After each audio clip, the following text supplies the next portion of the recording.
first edition of the Alaska Quake season the coaching room, the coaches meeting staff, and we're here to talk about different elements, different avenues of the Alaska Quake this year. So first off, the first thing we want to talk about is last night's game and how we approached it and how we got ready for it. I believe me and my coach here, Coach Q, we went in with a different mindset this year. First off, we went in with not a 20-man roster. That's first off, man. We pretty much cut it down to a 12-man roster. Last year we had like 20 guys on the bench. This year the ABA really cracked down on that as well. So it's 12 on the roster. That alone right there is big for a team aspect. Number two, our philosophy in practice. It was more scheduled, more things that we hit, more what's the word I'm looking for? More defensive minded, more intensity, and more collaboration between the coaching staff and the players, and the unit and the organization. I think just right off top, I think everyone got the first year jitters out, decided that they were going to approach this year with the identity of being a complete team, and then once the idea of that there was two teams, well then you already know it only can be one. Agreed. And going off of that, only one team. And this is what I told the players, we're the big brothers in the city. So I mean, the Quake was first, then the other team came second, the 49ers, and we wanted to get that mindset into the guys. So last night we went in letting them know that they are the better team. Okay, the preparation which began all the way back in August, all the way up to now to November, the guys, they worked hard. They busted butt.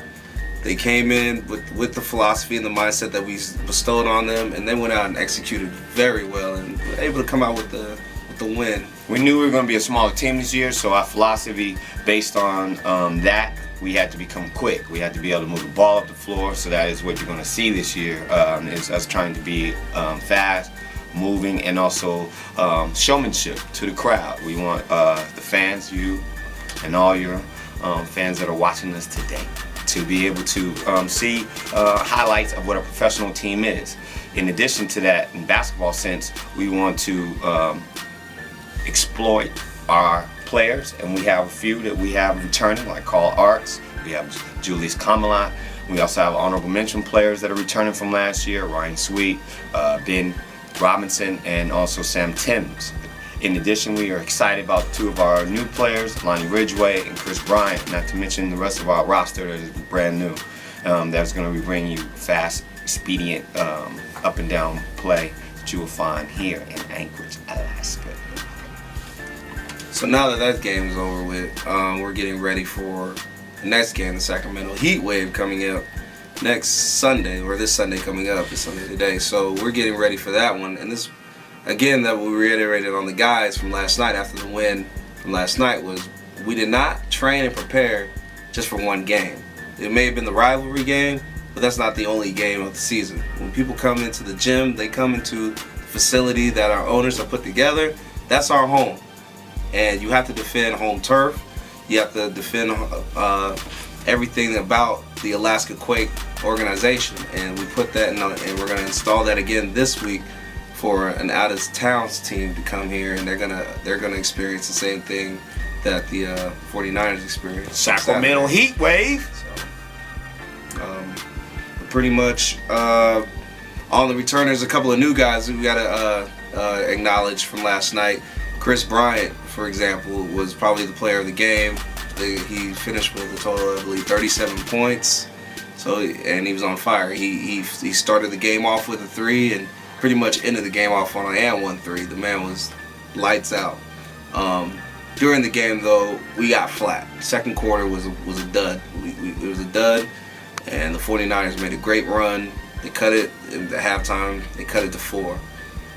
Got in the locker room, was pretty upset. There wasn't much to talk about. There wasn't much speech to talk about. Said what I needed to say, and let's get back out here and let's handle business. Third quarter, a couple of things I have to mention also in the third quarter. Lonnie Ridgway came through in the third quarter big time, and also Ben Robinson came in and he did the little things that you need to build a ship. He, with his pressure alone, he may not gotten steals in the backcourt, but his pressure alone on the inbound, on the ball handler, bringing it up, that was enough for the speed their tempo up and to throw them off. And I have to give kudos out there to Ben Robinson, because he did that. So with his defensive pressure up here, gave our way for the offensive side where Lonnie could take advantage of everything. And we need him to continue that for games to come, because that was big. We got definitely some more work to do. As you have noticed if you watched the game last night, we made some errors in terms of our rebounding, in terms of our movement of the ball. However, first game, we quite satisfied with our results, satisfied with the tangibles and the energy that the players had on and off the court. So stay tuned for some exciting basketball. Again, this Sunday we will be playing Sacramento Heat Wave. 4 o'clock Sunday. Please be there. Please be out there to support.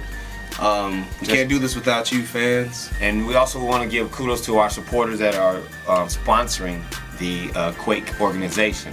One being the OPA, Alaska Glacier Water, Last Frontier Designs, Old Snap Photography, Alaska Business, Walsh and Shepherd, Quality Inn, Coca-Cola, Underground Dance Company, Salon, Dimitri, Flawless Apparel, Sun City Tanning, and Last Spa Blue.